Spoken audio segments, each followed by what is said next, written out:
historian by training, but I also teach a course at Harvard with the grandiose title, Western Ascendancy, Mainsprings of Global Power. And one of my great concerns in teaching that course, which is a general education course aimed at all undergraduates, is to ask why it was that after around 1490, completely against what anybody at the time would have expected, a small group of pretty impoverished and fractious kingdoms on the western end of Eurasia in Europe ended up taking over the world.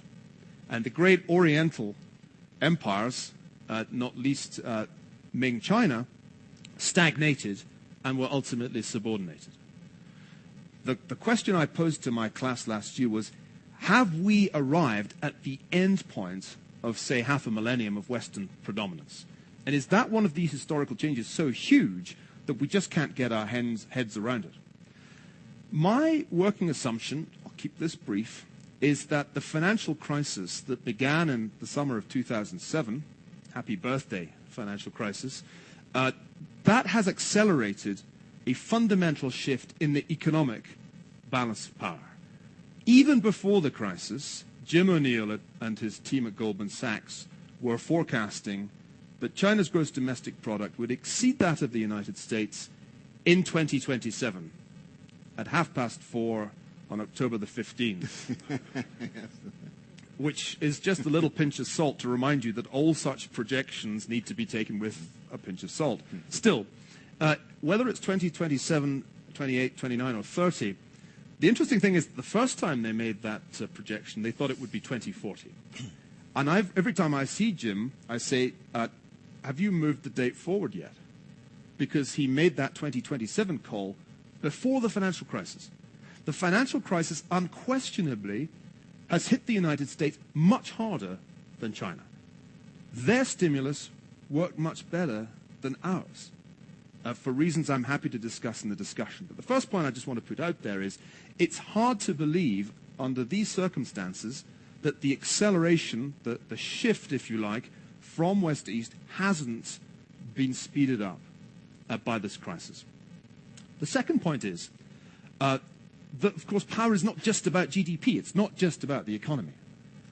Power is also about the ability to project hard power through military means. And some people in Washington like to console themselves by saying, we can still do that way more than they can. Count their aircraft carriers, count ours.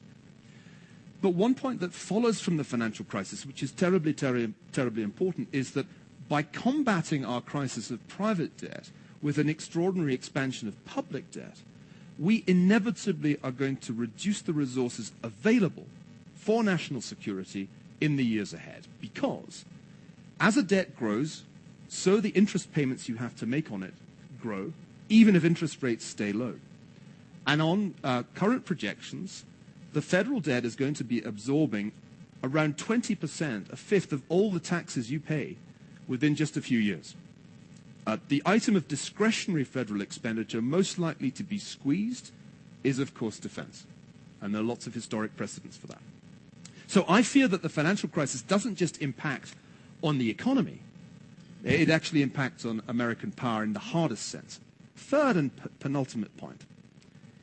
The legitimacy of the American way, of what Francis Fukuyama and others confidently in 1989 called liberal capitalism or capitalist democracy, has been fundamentally called into question by this crisis. I've just come back from China, I had a 2-week trip there. The thing I heard most often was, you can't lecture us about the superiority of your system anymore. We don't need to learn anything from you about financial institutions and forget about democracy. We see where it's got you. We have lost an extraordinarily important component of power in this crisis, the power to pontificate, the power to talk about things like the Washington Consensus. Who now uses the phrase Washington Consensus with a straight face? So China is gaining. And of course, it has in the process gained a very important kind of leverage through what I've called Chimerica, as a huge source of capital financing the US current account deficit. It now holds 10%, 1/10 of the entire federal debt in public hands. That is a lever.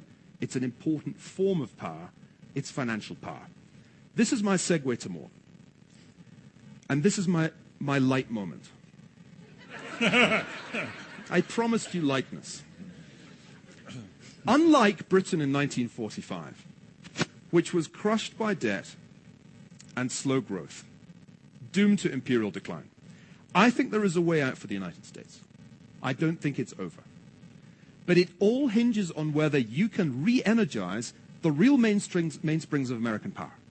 And those two things are innovation, technological innovation, and entrepreneurship. Those are the things that made the United States the greatest economy in the world. And the critical question is, are we going to get it right? Can we revive those things in such a way that in the end we grow our way out of this hole the way the United States grew its way out of the 1970s and, of course, out of the 1930s?